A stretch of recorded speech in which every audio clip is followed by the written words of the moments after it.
Olá pessoal, sejam bem-vindos ao Cinesat. Agora a gente vai ter um mini curso. Um abraço para vocês aí que estão acompanhando a gente no Cinesat.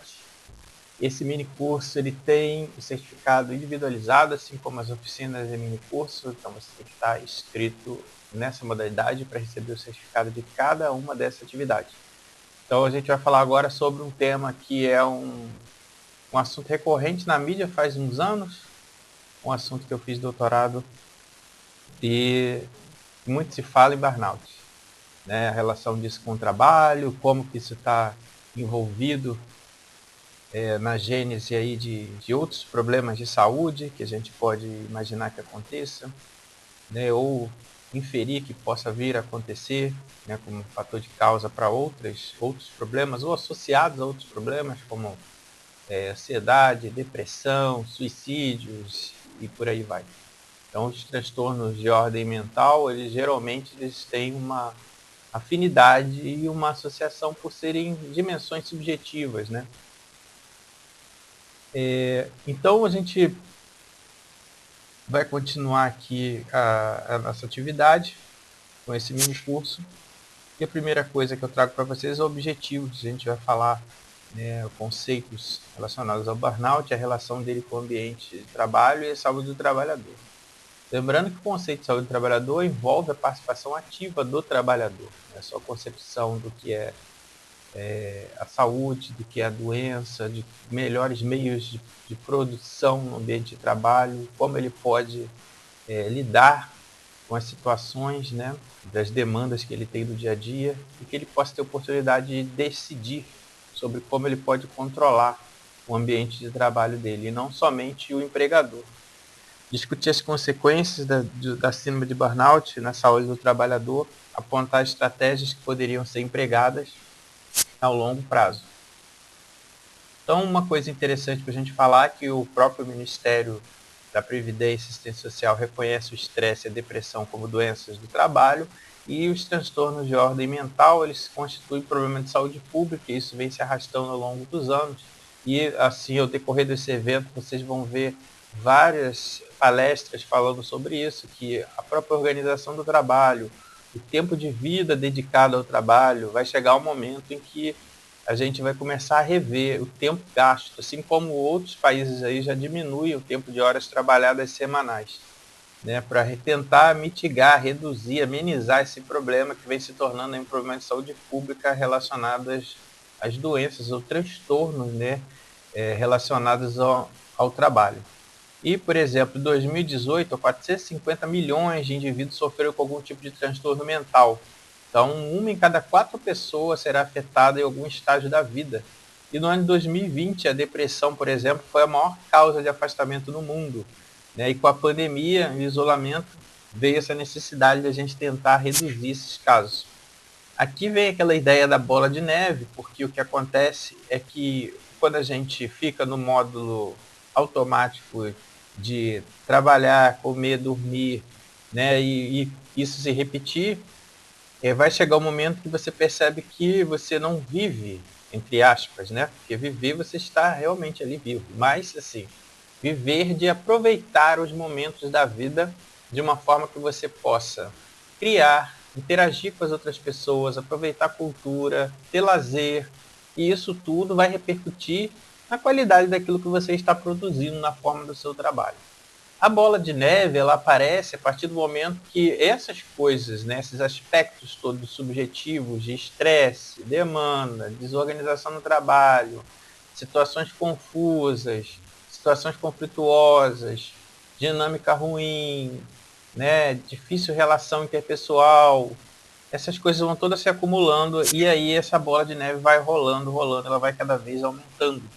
Então, por décadas, a gente está enfrentando problemas, por exemplo, na área da saúde, a gente falando aqui, né, dos trabalhadores da área da saúde como um exemplo, diversos problemas de financiamento, de desvio de recursos, judicialização né, para poder as pessoas conseguirem ter acesso ao serviço de saúde, precariedade, precarização de vínculos, preconceito, desvalorização social de algumas categorias.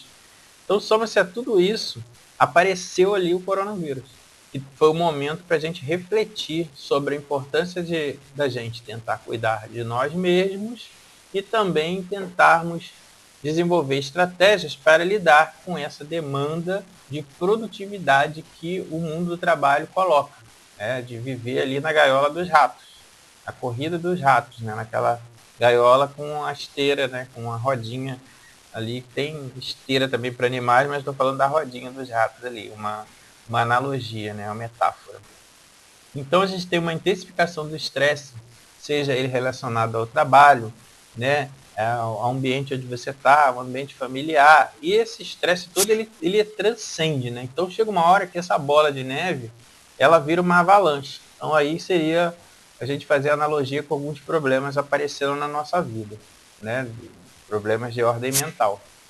E como eu estava falando, hoje em dia, né, já faz muito tempo, já há anos e anos, as pessoas não falam mais simplesmente em estresse, elas falam em aspectos psicossociais.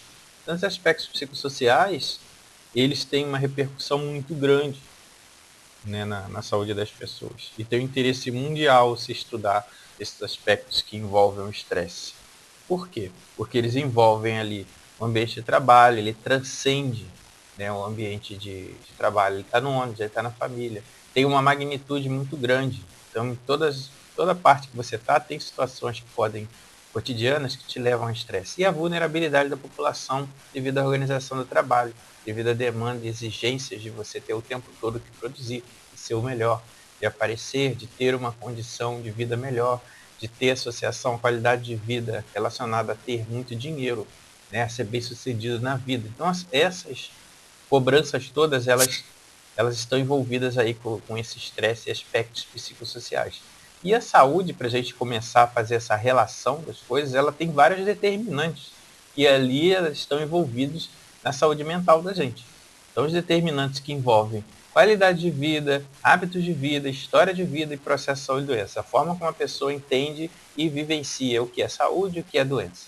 Então, assim, a gente vai observar aqui nos determinantes sociais, ó, que pessoal de algo, né, íntimo, que não dá para modificar, idade, sexo e genética.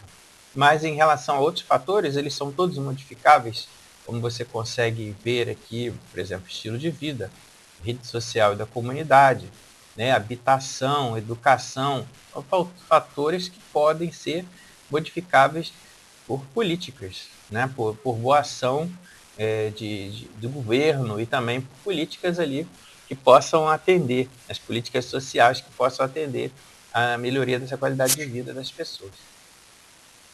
Então, o estresse, ele, como eu já tinha dito, ele transcende, ele tem uma magnitude muito grande e as pessoas hoje cada vez mais têm uma maior vulnerabilidade. E aí o conceito de estresse ele pode ser entendido ou como uma sobrecarga ou esgotamento, colocando o indivíduo, né, ali em risco o seu bem-estar, né, sua homeostase, seu equilíbrio. Então esse termo ele depende de vários fatores, né, inclusive sobre a percepção do que a pessoa vive e como ela vive cada situação. O estresse ele pode também ser entendido como demandas muito grandes que você não consegue lidar, né, com o tempo todo as pessoas pedindo alguma coisa, você tendo que trabalhar em pouco tempo, você não tem nem como controlar aquilo ali, não tem como pensar direito e você já tem que fazer, você não tem controle muitas vezes sobre o que você está fazendo, nem poder de escolha. Então isso também tem relação ali íntima com a conceituação de estresse, aqui especificamente segundo Karasek. É um pesquisador sueco. A organização do trabalho, ela mostra que pode ser um fator que, que funciona como uma fonte de sofrimento, porque se você está no ambiente de trabalho que é desorganizado, que tem sobreposição de papéis, que há conflitos, as pessoas não se dão bem, né, que você tem precariedade, que você exige demais de si para conseguir dar conta daquela demanda, você percebe ali que a organização do trabalho ela prejudica a sua saúde. No entanto, as relações das organizações elas podem, né, muitas vezes, serem positivas quando você tem uma dinâmica ali que favorece o trabalhador, como um exemplo de empresas aí que são bem diferentes da organização do trabalho como a gente conhece. Aí pode dar o exemplo aí de empresas grandes como o Google, que faz com que a pessoa tenha criatividade porque ela consegue descansar, refletir, conversar, interagir, ter aquele ócio que ela possa ser criativa e ter uma produtividade depois melhor, a qualidade do que ela produz é melhor. Mas as organizações, no geral, ela priva o trabalhador da sua subjetividade. Não importa para ele, ele é a empresa, excluindo o sujeito. Então, muitas vezes, a gente sofre muito, aqui falando, por exemplo, como professor, o trabalho invisível.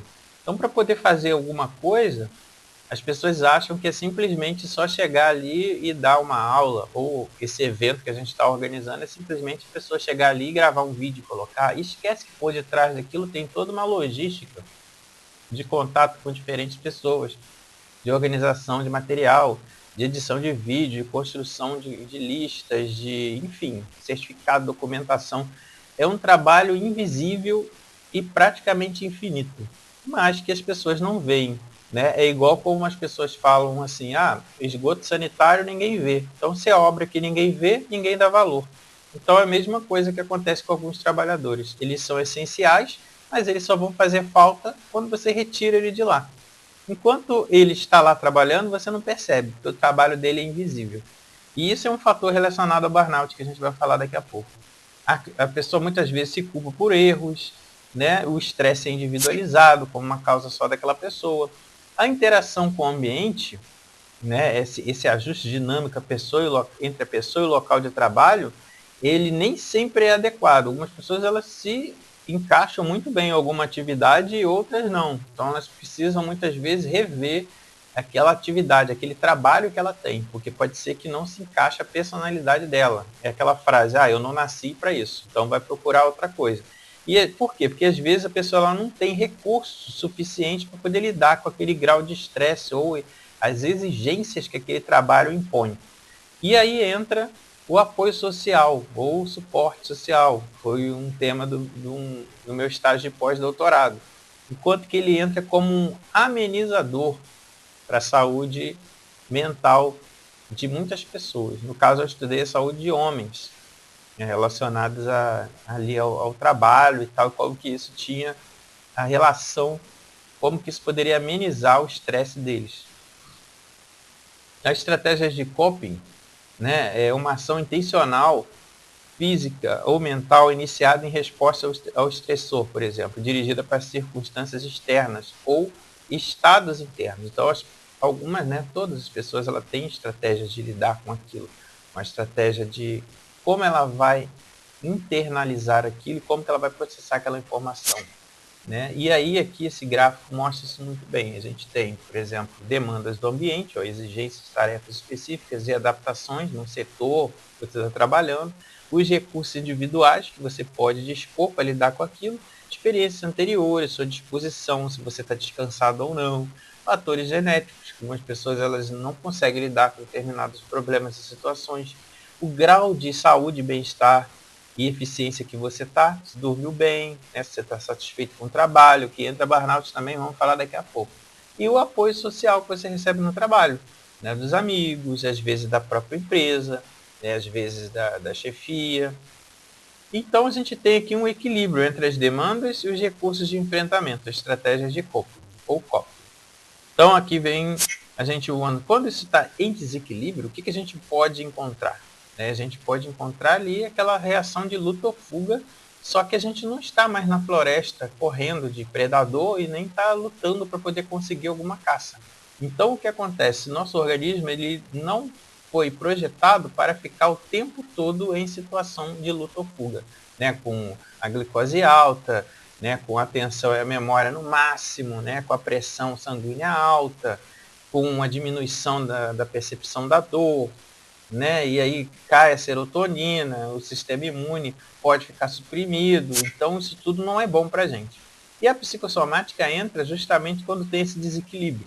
Então, quando você passa pelas fases de estresse, né, são 4 fases segundo Marilda Lippe, a gente tem a fase de alerta, resistência, quase exaustão e exaustão. Então, na alerta, a gente está ali como se estivesse, né, na situação de luta ou fuga, e aqui começa a relação com a psicossomática, porque se você sai dessa situação, você volta ao normal, de homeostase. Agora, se você continua, você vai começar a ter problemas que vão vir ali naquela fase de alerta, né? Na fase que você passa da fase de alerta e você precisa agora Na fase de exaustão e quase exaustão, começam a aparecer as doenças psicossomáticas. O que é isso, né? O que é somatizar? Somatizar é passar para o corpo. Então, a gente tem aqui, como por exemplo, uma das palavras-chave dessa apresentação seria isso, né? Você somatizar. Você passa para o corpo aquilo que a mente ela já está cansada, não tem mais como lidar com aquilo, não tem mais recurso, o corpo já está esgotado, começam a aparecer alguns problemas. Né? Um dos problemas que começam a aparecer são os transtornos mentais comuns. Aí foi o tema do que eu fiz o mestrado, vários estudos sobre isso, e tem grandes grupos, né, que são avaliados por 20 questões e traz a suspeição de que você tem transtorno mental comum. Humor depressivo e ansioso, a pessoa que se sente nervosa, tensa, preocupada, se assusta com facilidade, se sente triste. Aqui são alguns exemplos de perguntas que tem nesse grupo de humor depressivo e ansioso. Existe também sintomas somáticos, aí a chave aí que eu falei para vocês, ó, dores de cabeça, dorme mal, mal digestão, falta de apetite, tremores nas mãos. Decréscimo da energia vital, se a gente for fazer uma ponte lá, ó, com as fases do estresse da outra autora, da Marilda Lippe, você já vai ver que o que acontece ali, a gente percebe que já está na fase de exaustão, né, quase exaustão, e por aí vai. E tem o decréscimo da energia vital. Cansa com facilidade, dificuldade para tomar decisão, para realizar com satisfação as atividades diárias, sente que o trabalho é penoso e por aí vai. Outro grupo de pensamentos depressivos, é incapaz de desempenhar um papel útil na vida, tem perdido interesse pelas coisas. E aí entra o burnout. Então a gente chega aí nessa palavra em inglês, significa você estar esgotado. No Brasil a gente tem o nome síndrome de esgotamento profissional, e é um motivo de afastamento e tratamento. Algumas pessoas elas podem ser readaptadas e outras não. Então depende muito de como você lida com esse esgotamento. Cada pessoa ela tem uma reação diferente mediante uma situação estressógena. E tem que lembrar também que cada pessoa ela passa por situações de vida diferentes de outras. E hoje em dia a gente tem essa coisa tanto da medicalização e também uma necessidade incrível de terem diagnóstico de tudo. Então as pessoas, elas hoje em dia virou diagnóstico da moda todo mundo falar que tem burnout. Virou diagnóstico da moda todo mundo dizer que tem algum problema de saúde mental. E vocês vão ver ao longo das apresentações de outros palestrantes que vão tocar muito nessa tecla. Quem te deu esse diagnóstico? Né? Você passou por alguma avaliação? De onde que você tirou isso? Então isso é importante. Muitas pessoas hoje em dia elas querem utilizar o rótulo de alguma doença para justificar alguma coisa que ela faça ou deixe de fazer. Né? Eu tenho um problema de atenção, não consigo me concentrar. Pode estar passando por uma fase de estresse muito grave, mas aí ela viu na rede social que isso pode ser TDAH. Aí começa a falar que tem transtorno de déficit de atenção e hiperatividade. Então, assim, diagnósticos da moda, né? O termo burnout foi citado na literatura em 1953 com um estudo de Schwartz e Will denominado Miss Jones. Miss Jones era uma enfermeira psiquiátrica, trabalhava com pacientes psiquiátricos e ela não via resultado nos seus trabalhos, porque por mais que ela se doasse, os pacientes continuavam com problemas psiquiátricos. E aí os sintomas físicos que ela descrevia eram o que a gente observa hoje, que a gente chama como burnout. Esses sintomas, e chamado também de síndrome de esgotamento profissional, tem 3 dimensões aqui que são importantes a gente falar. A exaustão emocional, a despersonificação ou despersonificação ou despersonalização, depende do autor, e a baixa realização profissional. Então a pessoa ela não se sente realizada com o que ela faz. Tá? Então essas 3 dimensões, elas, para alguns autores, elas têm que estar em desequilíbrio para a pessoa ter burnout. Né? Assim como outros fatores que a gente já falou que são subjetivos associados. Então as pessoas elas não conseguem realizar a atividade de vida diária direito e nem com satisfação. Isso significa que elas não conseguem nem comer, nem tomar banho, nem fazer muita coisa. Ou seja, isso está relacionado com outros sintomas de outras doenças também mentais, outros transtornos mentais. Né? Então, doença é um nome muito forte para falar transtornos, e a gente não pegar também essa ideia de que eu sempre tenho alguma coisa. Lembre que o estresse ele é o pioneiro de tudo. Ninguém vai começar diretamente com burnout. Teve várias fases antes de alerta que você provavelmente, se tiver com algum problema, negligenciou. Então, os aspectos que estão relacionados com a síndrome de burnout: desequilíbrio, que é esse desequilíbrio que a gente já falou, da homeostase e tudo mais, incapacidade de enfrentamento, resiliência, você conseguir lidar com os problemas, aprender com eles, passar por cima, né, e você ter mais sabedoria sobre a vida e sobre as relações humanas. Falta de controle, que eu já expliquei antes, as altas demandas de atividade, o uso de si além das capacidades, né? Muitas vezes as pessoas acham bonito, eu não consegui dormir, fiquei a noite toda trabalhando, resolvendo tal coisa, eu levei trabalho para casa. Típico de trabalho de professor, por exemplo. Né? E aí a gente acha bonito, né? Falar daquilo, mas isso é uma agressão que você está fazendo à sua vida, né? A sua parte psicológica. Você não está dando tempo para o seu corpo reagir, se renovar e criar formas para ele ter resiliência. Então, o uso de si, além de suas capacidades, é algo que é ruim. Né? Interesse no capital, e vocês vão ver em outras palestras também, da pesquisadora da Unicamp e também da própria psicóloga aqui da UF, vocês vão acompanhar, né, durante o CNSAT, a gente vai ver que a gente perde mais tempo se dedicando ao trabalho, às empresas e à vida daquela empresa, a vida empresarial, do que a nossa própria vida. Quantas horas você passa trabalhando? Por isso que eu dei o exemplo aí de alguns países da Europa que já estão testando menos horas, né, menos dias de trabalho semanal, menos estresse para o trabalhador. Porque vocês têm que pensar que para ter o trabalho da forma como as pessoas, as empresas querem, deveria ter toda uma estrutura facilitando para o trabalhador chegasse ao ambiente de trabalho, ele tivesse condições de trabalho, transporte, e isso muitas vezes não acontece. Então a gente observa aqui, de que maneira o burnout vai afetar a sua saúde, né? Então você vai ter vários problemas, né? Aqui, sintomas comportamentais, como impaciência, agressividade, perda de iniciativa, comportamento de alto risco até suicídio, sintomas cognitivos afetivos, ou falta de concentração, alteração de memória, desânimo, e os físicos que a gente já falou que tem relação com transtorno mental, né, comum, que está lá em cima: fadiga constante, dores musculares, distúrbios de sono, dor de cabeça, gastrite. Então, todas essas informações, aqui retirada dessa revista Saúde, o nome dela, veio trazer para a gente, assim, também algumas formas de evitar. E a gente também fez um aplicativo, que é o Mental Pro, que daqui a pouco eu vou mostrar para vocês, e ele traz algumas dicas para a qualidade de vida que vão repercutir na saúde mental, porque tudo está interligado, nada está separado. Então administre as suas emoções, né? Aqui, como a revista é uma revista de livre circulação, ela não traz assim um cunho muito científico. Então trazem algumas informações que são assim praticamente impossíveis para poder um trabalhador normal fazer. Por exemplo, administrar as emoções, controlar o estresse. Se você reparar, tudo aqui são coisas individuais, não se fala de nada coletivo. Vocês vão ver na palestra da Marília, da Unicamp, que é uma necessidade de algo bem maior, de políticas públicas que apoiam o trabalhador. E não só iniciativas de nível individual, mas vamos lá.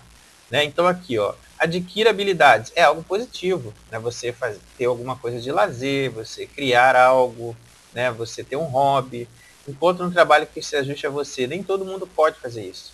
Né? Pensar positivo, existe um limite para isso também, né? E desenvolver o desapego, né? Então, que são coisas muito superficiais, né? E não um contexto mais científico, mais amplo para a gente. Científico não digo no sentido reflexivo, né? E em cima daquilo que já foi estudado anteriormente. Então aqui eu sempre trago, esse é um vídeo interessante que fala do sapo na panela com água, e vem explicando esses traumas insidiosos, aquilo que eu expliquei para vocês anteriormente. Você pode muito bem ter passado por várias fases do estresse, tá com sintomas de transtornos mentais, tá com dificuldade num estresse ruim no trabalho, e aí você chega ao burnout, mas você não percebeu. Como que isso acontece? Através de traumas insidiosos. Então, insidioso, devagar, sem você perceber, aos poucos vai acontecendo e já está lá e você não percebeu. Então, é como se fosse esse sapo nessa panela com água. O sapo está ali, ele adora a temperatura, está muito quentinho, está agradável. Chega um momento que fica até mais quente, mas ele vai e se acostuma. E aí, quanto mais a temperatura sobe, mais energia esse sapo vai gastar para ele se ajustar, né, a essa temperatura aqui. Então ele vai precisar perder mais calor, ele vai precisar ficar ali refrescado, o metabolismo dele está trabalhando para isso. Só que tem um momento que o sapo está muito desgastado, mas ele ainda consegue pular da panela. Mas ele não quer, porque ele está tão relaxado e cômodo para ele que ele fica ali. E aí o que acontece? Quando a água está perigosamente quente, o sapo não consegue mais pular. Ele já gastou toda a energia dele para se ajustar naquela panela de água quente. E aí ele morre cozido. Então é mais ou menos assim que surge o burnout. Não tem um meio mais interessante de contar como que o burnout ocorre sem ser dessa forma. Então, de que maneira afeta a sua saúde? Como a gente falou lá, vai chegar o momento que isso vai levar os problemas que vão afetar as suas atividades de vida diárias. Você não vai conseguir, né, tomar banho direito, você não vai querer se alimentar direito, você vai dormir mal, você vai ter distúrbio gastrointestinal, dor de cabeça, você pode começar a ter várias infecções repetitivas, seu sistema imune está muito baixo. E continua, né? Porque você pode ter, por exemplo, antecedentes na família, lembra lá dos determinantes de saúde, hereditários, que podem aparecer com mais facilidade, tanto os de mental quanto outros, cardiovasculares, disfunção sexual, e os comportamentais que a gente já falou, né? Sintomas cognitivos afetivos. Imagine para uma empresa, para o trabalhador, ele precisa trabalhar, ele precisa produzir, e aí ele não se concentra, ele tem problema de memória, ele tem lentidão do que ele está fazendo, ele tem uma baixa autoestima, ele não está satisfeito com o que ele está fazendo. Então o burnout, ele mostra aí que a pessoa ela tem pouca autonomia no desempenho profissional, né? Quando está relacionado a isso daí. A gente tem os colegas, né, lidando no nosso trabalho, aqui eu coloquei paciente, que tem profissional de saúde também fazendo muitas no nosso evento, participando. Então, relacionamento com os colegas ou pacientes, interface entre trabalho e casa, família, que muitas vezes a pessoa ela não consegue se desvencilhar do estresse que ela está trazendo de casa para o trabalho ou do trabalho para casa. A importância da terapia, do acompanhamento, sentimento de desqualificação, falta de cooperação, e alguns aspectos são incontroláveis. Então é importante a gente pensar nisso. O que a gente percebe nos estudos que eu venho fazendo ao longo dos anos com os alunos, com os alunos de pós e tudo mais, é que as pesquisas mostram que essas síndromes elas são mais comuns, né? O burnout, entre os professores, já fiz estudo com professores, com hidroviários, pessoal que trabalha, né, geralmente ali com muita gente e situação também que é perigosa, né, quem trabalha embarcado, policiais, profissões que lidam com muitas pessoas. Então cabe uma reflexão sobre o ambiente ocupacional e discussão mediante a nossa política trabalhista. Eu vou trazer algum exemplo aqui para vocês, né? Então a gente tem que lembrar que quem trabalha, por exemplo, muitas pessoas, né, professores, quem trabalha no setor de saúde, ali eu dei o exemplo também de situações de perigo, né, isolamento, pessoas trabalham muito isoladas. A gente vai ver estudo um por um aqui, alguns exemplos que eu vou trazer, tá? Não esqueça de assinar a lista de presença aí do minicurso, tem até 72 horas, 3 dias para vocês assinarem. Depois ela vai ficar inválida. É para a gente fazer o certificado de quem tiver interesse de ter o certificado. Então aqui foi o trabalho que eu fiz, uma parte do meu trabalho de doutorado, fatores psicossociais de relação da síndrome de burnout entre trabalhadores intensivistas. O que chamou muita atenção dos trabalhadores da enfermagem, que a gente observou aqui, aqueles três que eu falei para vocês, né, os três fatores, né, os três aspectos ali. Esgotamento emocional, baixa realização pessoal e despersonificação. Então, somados os três em desequilíbrio para ruim, né, a gente tem ali 55,3% de pessoas ali do estudo, do total de 130. Então, foi uma prevalência expressiva. É bastante gente. Porque para poder estar ali, esse teste ele é ultra sensível do jeito que eu fiz, de uma forma que para estar nesse resultado a pessoa teria que estar em desequilíbrio das três dimensões. E muitos trabalhadores estavam em desequilíbrio dessas três dimensões. Geralmente a gente não encontra assim. Um outro estudo que o Rafael fez, que eu fui orientador junto com o professor Enéas, em relação a um levantamento que a gente fez da dissertação dele de como que o burnout poderia afetar a qualidade do cuidado. E aí a gente observando ali na análise de 36 estudos, a gente viu que as implicações de fatores relacionados à gênese do burnout ali podem trazer prejuízo à saúde do paciente, de uma maneira geral. Por quê? Porque a pessoa que vai estar cuidando da outra, como a gente viu, problemas de atenção, concentração, né, dispersa muito fácil, ela está cansada. E aqui vem mostrando os fatores relacionados à gênese do burnout nessa literatura, jornadas longas, crise econômica, traumas psicológicos e mentais, complexidade do trabalho, relação interpessoal, demanda elevada e número reduzido de profissionais, descaso, sono insuficiente, condições de trabalho penoso. E aqui, ó, despersonificação e o afastamento do cuidado ao paciente, foi outra categoria. Então a gente observa a blindagem psíquica, enfrentamento e insatisfação desses profissionais, pouca realização do profissional, né? E possíveis prejuízos à saúde do paciente, né? A segurança do paciente. O quê? Prezar pelo menor risco e dano possível, atenção a riscos e eventos adversos diminui, tem um cansaço muito grande, a demanda urgente e complexidade de ações, exaustão emocional e risco aumentado de infecção entre os pacientes. Então, o que acontece? A gente vê aqui que tem bastante risco associado aí a literatura traz aos cuidados, né? E esses fatores organizacionais e características pessoais, elas mostram que tem uma relação íntima de como a pessoa ela vai lidar com o burnout, como ela vai lidar com o estresse e depois ela desenvolvendo o burnout. Então, por isso que eu falei e que algumas pessoas elas saem muito bem, têm uma resiliência boa e outras não, vão se sentir ainda muito mal por muito tempo, tratamento aí para mais de 6 meses. Logo, o burnout ele pode gerar prejuízos aos cuidados aos pacientes, especialmente no setor fechado. A despersonificação pode levar o profissional a se tornar frio, afastando da essência do que é ser humano, né? Que é você cuidar. Além disso, o esgotamento físico e emocional dos trabalhadores pode induzi-los a erro, negligência, falta de zelo, irritabilidade, repercutindo na qualidade da assistência. E aí, quais são as possíveis soluções? Que a gente só fica falando, é um evento desse, que a gente está falando de meio ambiente, saúde e trabalho, e aí o burnout ele tem relação com essas três coisas, e as pessoas muitas vezes elas só apresentam problemas. Quais seriam as possíveis soluções? Existem aquelas soluções clássicas que todo mundo já sabe, que são ações individuais, que aí por isso que a gente fez esse aplicativo aqui, o Mental Pro. Ele até ganhou um prêmio na UF, né, que foi considerado um produto de destaque para o desenvolvimento social e tecnológico. E aí o que acontece? Essas que focam no sujeito, a gente conseguiu colocar bastante coisa que a literatura traz para dentro aqui desse aplicativo que eu vou mostrar já já como funciona. Dieta saudável balanceada, dormir bem, praticar atividade física. Isso aqui são aquelas bases que a gente já conhece, né? Aqui mostrando para vocês como é que é o aplicativo. Quem tiver curiosidade é só digitar penso hífen promentalweb.app ou colocar aqui o seu celular para esse QR Code. Então você clica aqui, ó, e você vai ter ali a interação com o aplicativo, onde ele vai começar a fazer perguntas para você, não para diagnosticar a doença, mas para poder saber qual o grau de estresse que você está.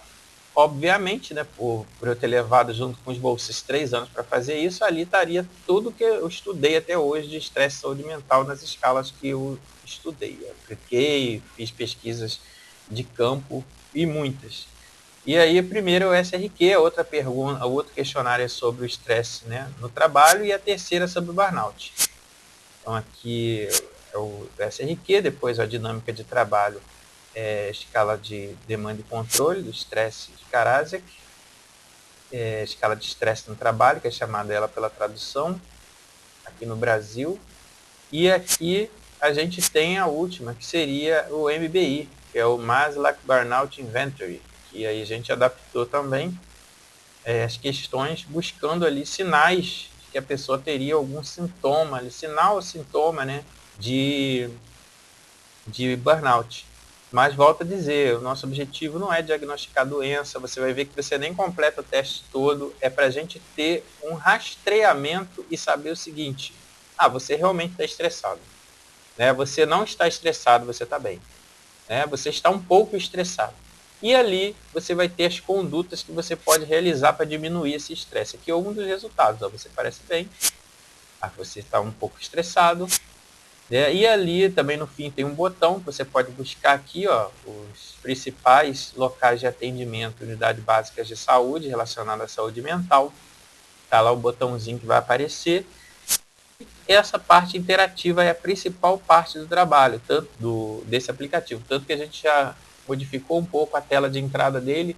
Caso você não queira nem saber se você está estressado ou não, você simplesmente já clica ali e participa aqui interativamente dessas dicas de saúde. Ah, eu já faço, quero fazer, ok. Aí você vai interagindo. A música terapia, massagem, aromaterapia. São mais de 30 dicas, todas baseadas em conhecimento científico que foi produzido até hoje sobre isso. E aí, no fim, a gente agradece e pede que você deixe a opinião se quiser, as dicas de saúde e pode encerrar. Aqui mostrando que o nosso aplicativo ganhou o prêmio de excelência e inovação para o desenvolvimento social, na tecnologia, está no catálogo de tecnologia. A gente tem outro aplicativo também, de nuvem mental, que ele visa ajudar as pessoas que possam ter sinais ou sintomas de problemas relacionados ao pós-Covid. Então, muitas pessoas elas tiveram desatenção, dificuldade, né, de concentração, de interação com as outras pessoas. A gente criou o Mental Fog. Então, o Nuvem Mental, ele também está disponível, ele é fácil de acessar e esse aplicativo ele também está no catálogo de tecnologias sociais da UF e o endereço dele é muito simples de achar também. Que eu já tinha deixado a tela aqui. Aqui já aparece ele para mim, ó. Que é Brain Fog, traço, né, que seria o hífen, penso, web.app. Então ele tem uma pegada parecida com o Mental Pro. Ele explica o que é a nuvem mental e a gente pegou vários estudos, principalmente estudos em inglês, que no Brasil praticamente não tem. E aí a gente começa a fazer essas perguntas sobre o que esses estudos falavam sobre sinais e sintomas de nuvem mental. Aí você vai respondendo aqui, depois no final ele vai convidar você também a olhar as dicas de saúde, que é o que chama mais a atenção da gente aqui, né? Que a gente quer que vocês utilizem o aplicativo, mas que também tem a ideia de que precisa modificar alguns hábitos. Então, assim, a gente está falando de burnout, sobre a relação de evitar, né, o burnout. Todas essas ações que eu estou falando são ações de cunho muito individual, e aí a gente vai ver essas frases que a gente observou ali na revista, como administrar emoções, será que você, né, o que você pode fazer, o que você pode fazer, né, desenvolver a competência, controlar o estresse, desenvolver novas habilidades, mas existem coisas que elas são impossíveis, mudar de emprego, né, agora, outras são possíveis, por exemplo, ter um espírito esportivo, levar as coisas, né, pelo lado positivo, não entender tudo como uma ofensa ou agressividade, que as pessoas hoje em dia elas vivem numa ausência, né, como a professora falou na palestra que vocês vão assistir daqui a pouco, sobre o cuidado de si, e a gente vive numa época de falta tudo, né? Falta afeto, falta carinho, falta dinheiro, falta tempo, falta. Então a gente está criando essas situações e deixando de viver. Mas por que tem essa falta toda, né? O que está por detrás disso? Então chegar para a pessoa e falar muda emprego é impossível. Então isso aqui são exemplos de saber popular, né? O comum, o que revistas populares vão dizer. Cientificamente falando, eu fiz um artigo que foi também da minha tese e que os pesquisadores ao redor, né, lá na Fiocruz, participaram da minha banca e tudo mais, a própria orientadora, a professora Liliane, que é uma das organizadoras do evento, foi minha orientadora. O que a gente pode fazer para resolver, né, o burnout? Porque o que a gente pode buscar? Então eu fiz um estudo reflexivo e publicamos e vem mostrando que é muito mais complexo do que parece. Então, daqui a alguns anos, eu acredito, na minha opinião, né, já que a gente pode falar que é mini curso, mas está virando uma palestra, que a forma que a gente vai ver o trabalho, ela vai se modificar. Então, não vai ser como a gente está percebendo hoje, porque estão surgindo novas tecnologias, e também junto está modificando a forma de ver o trabalho. E isso foi possível devido ao isolamento social. Então, eu acho que vai ser mais priorizada a qualidade do que a quantidade e alguns tipos de trabalho eles vão ser totalmente mecanizados. Eles não vão ser mais feitos por humanos, porque aí você está desperdiçando vidas, né? Tempo de vida, que a pessoa está trabalhando ali, e o viver dela, né?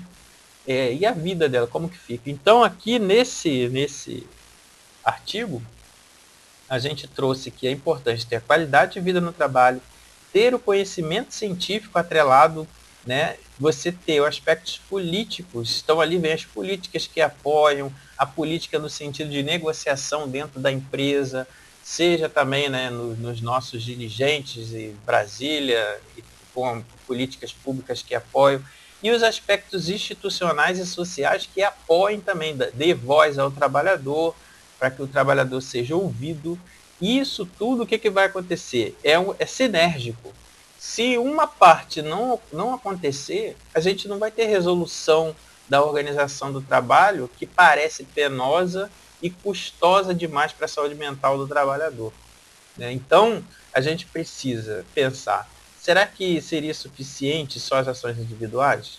Essas ações aqui que são coletivas né, e de cunho muito mais macro, que vão afetar o micro, precisa da inter-relação, né? Então, será que vai ter interesse político e econômico para que isso se implemente? Eu acredito que por esses anos agora não, mas daqui a uns 20, 30 anos vai estar completamente diferente do que a gente vê hoje.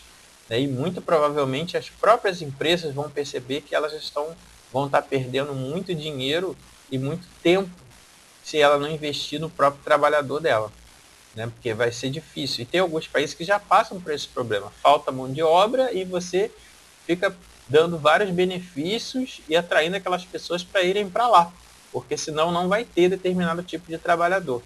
Então isso pode ser um fenômeno pontual de alguns países mais ricos, mas depois isso vai começar a dominar o planeta todo, que tem regido por esse sistema, né, capitalista, né, que busca aí cada vez mais o lucro, em detrimento da saúde de quem está produzindo. É só ver o vídeo, as histórias das coisas no YouTube, que vocês vão entender.